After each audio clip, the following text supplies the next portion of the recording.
प्रश्न निर्माण झाले। खरं म्हणजे अजितदादांबद्दल सगळे नेहमीच सांगतात की शब्दाला जागणारा अशा प्रकारचा नेता होता। त्याचा अनुभव 2019 साली आम्ही घेतला। 2019ला ज्यावेळी आमचं ठरलं की सरकार तयार करायचं, त्यानंतर काही कारणाने तो निर्णय त्यावेळी त्यांच्याकडे वरिष्ठांनी बदलवला। पण दादांनी त्यावेळेस भूमिका घेतली की नाही, मी शब्द दिलेला आहे, मी शब्द मोडणार नाही।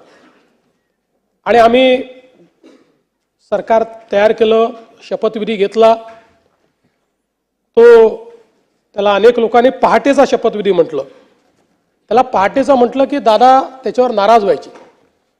दादा म्हणायचे पहाट म्हणजे 6 असतं, ही काही पहाट नाही आहे, आम्ही 9 वाजता शपथ घेतली होती, तो सकाळचा शपथविधी आहे, असं नेहमी ते पत्रकारांना सांगायचे।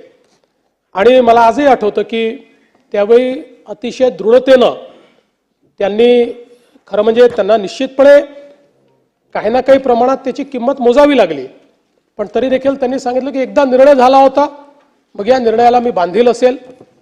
आणि ज्यावेळी सर्वोच्च न्यायालयाचा निर्णय आमच्या विरोधात गेला, मला आजही आठवतं की वर्षा बंगल्यामध्ये दादा आणि मी दोघंच जण होतो। त्यावेळी तो निर्णय विरोधात गेल्यानंतर त्या ठिकाणी सरकार स्थापन करणं काही शक्य नव्हतं। दादांनी विचारलं काय केलं पाहिजे। मी म्हटलं दादा, आता याच्यामध्ये उगीच तुम्ही स्वतःचा बळी द्यावा अशी आमची पण अपेक्षा नाही, ठीक आहे, आता जे काही असेल तुम्ही तुमचा निर्णय घ्या। आणि त्यानंतर माझ्याशी चर्चा करून, म्हणजे अनेक वेळा अनेकांनी अनेक गोष्टी त्या ठिकाणी सांगितल्या, पण वर्षा बंगल्यावरनं माझ्याशी चर्चा करून दादांनी मग तो निर्णय बदलवला। कारण त्यांच्यासोबत जे लोक राहिले होते हे दादांना माहिती होतं की शेवटी त्यांचंही भविष्य आपल्याला बघायचं आहे।